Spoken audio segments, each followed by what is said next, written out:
If you don't know who I am, that's probably for the best. But you clicked on this video, so let's go talk about that title.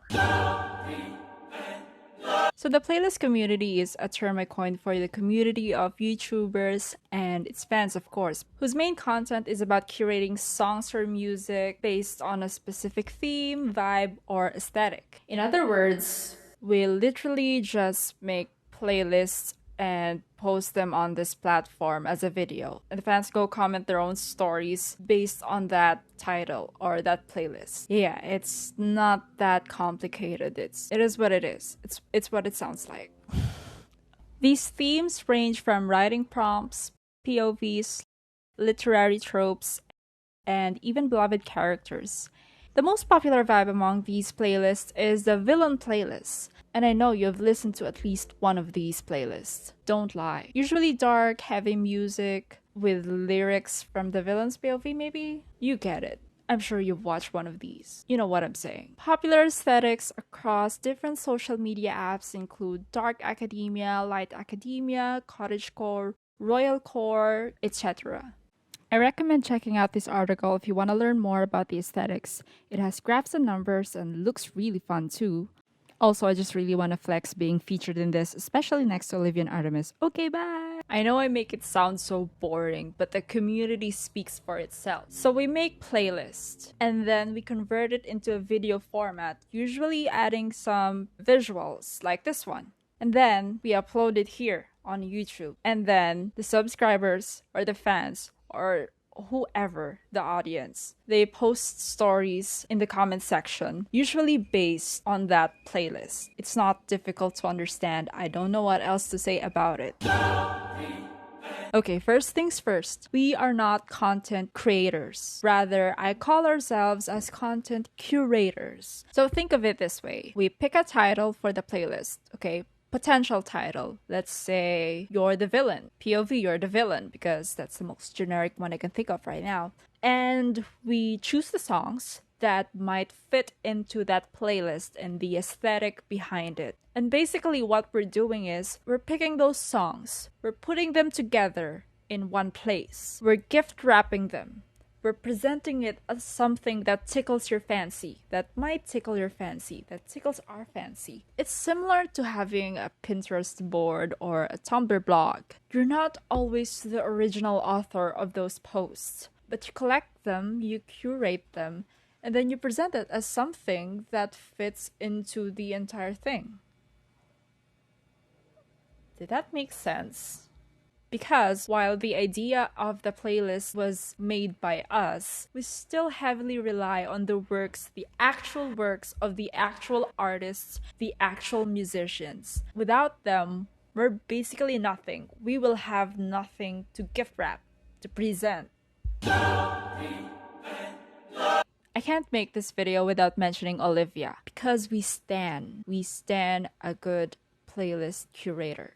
The oliviaalee, who, by the way, just celebrated her first anniversary here on YouTube, so congrats to her. The first of her video that I've encountered, which was last year, I think the title was A Playlist for Waltzing with Your Enemies. And, you know, the title, first time I'm hearing something like that on YouTube, so of course I was curious. It was a very surprising experience because aside from the music, which was, by the way, a good collection of music, I'm a big fan, I stan. I read the comments section and that's what really sold me, because last year was the year I read nothing.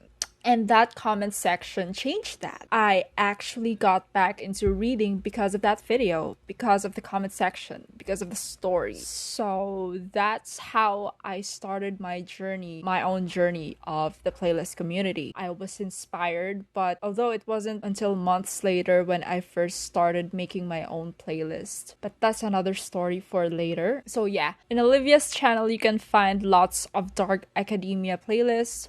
Mostly dark royalty core are my favorite ones because that's just my aesthetic, although it's not obvious. It's my aesthetic in theory, just not in practice because I'm broke. I think, if I'm not mistaken, she's like the biggest content curator in this community that I know of. She's only been here a year and she has already garnered 400,000 something subscribers, and that's huge. And it's not difficult to understand why. Just click on one of her videos. She deserves it. We stand. To me, it was just like, it's like that one time when I was a child that I wanted to go to Narnia, so I hid in the closet and waited for something, but nothing happened. I talk about that in this video. But with this, I discovered a doorway to a new world, and it was truly magical. And you might think that I'm exaggerating, but I'm really not. That was my personal experience. That's how I got into this. It's because of her. It's because of Olivia. Respect. Other channels worth mentioning. I'm sure you've already seen some of these, and there are so much more out there that I don't know of.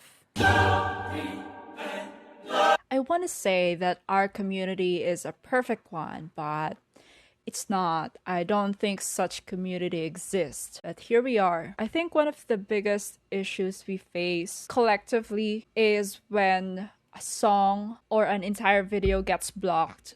I myself don't really understand how it works, how the whole thing works. Sometimes a song is fine. Other times it's not. Other times you're going to have to remove that song from that playlist in order for the video to be shown worldwide. So yeah, because we don't own the songs, we receive copyright claims, and that's fine because we're not saying that we own the songs. We're actually acknowledging those artists and musicians behind those songs. But I think the bigger issue that we face is plagiarism. Plagiarism. I've spoken about this issue before, and if you want to learn more about that, you can go ahead and watch it here. My leg is currently dead.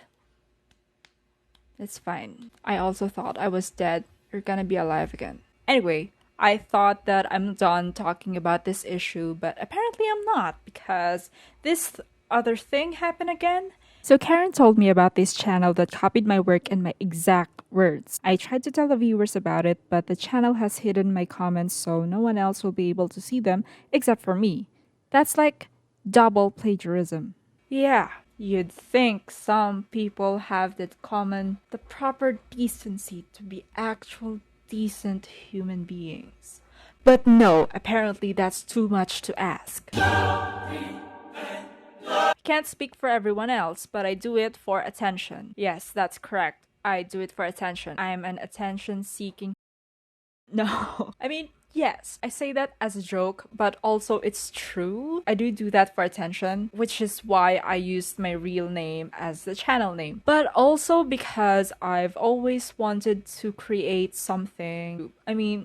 I've always wanted to be a content creator, but last year that just wasn't possible for me. And then I decided last January that I could give it a try, maybe. I could probably make something out of something else. I just thought that by doing this, it's going to teach me something valuable to me. And I was right. I've been learning a lot. I've come a long way in just a few months. I've learned a lot of things, which is really helpful to me, to the kind of person I want to be. So yeah, that's why I did it. For attention, because I was bored, because I want to feel like a productive human being. I want to feel like I've accomplished something. And also attention.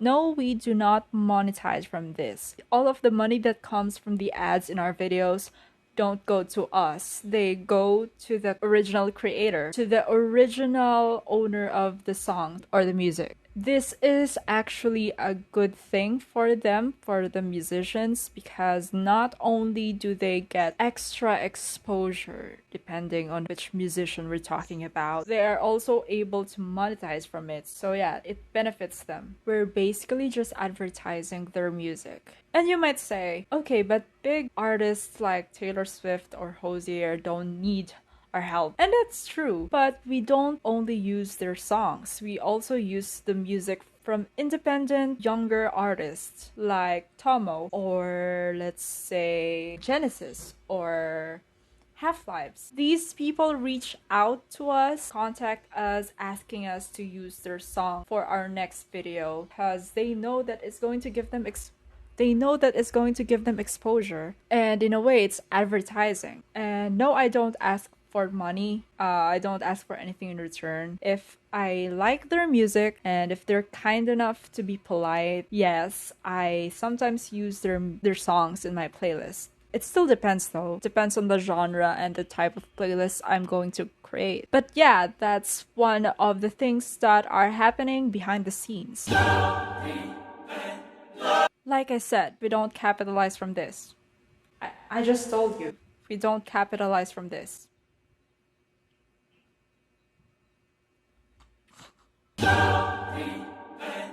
It seems like all of them are anonymous, and respect. There's nothing wrong with that. We protect our privacy. I haven't met another content curator that is not anonymous. So from that, I can say that I'm probably the only one doing this for attention. Yeah.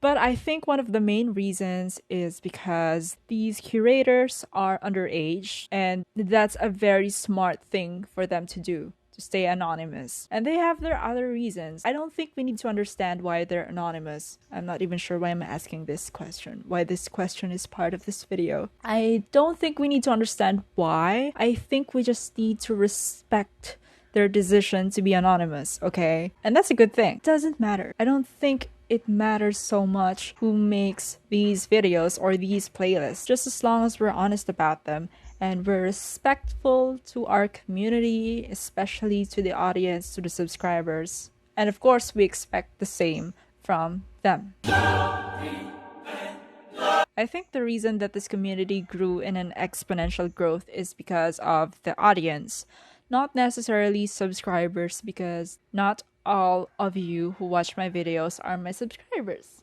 Why are you not subscribed to me?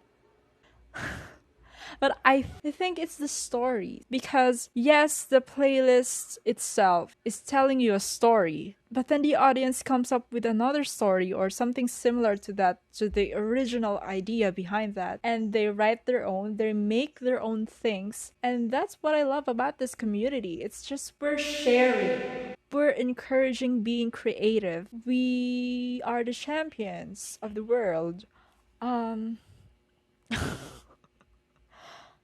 I have yet to see a toxic comment discouraging others from making or writing stories. It's always, "Oh my god, do you have a Wattpad? Can I please have your username or something?" I'm not on Wattpad anymore.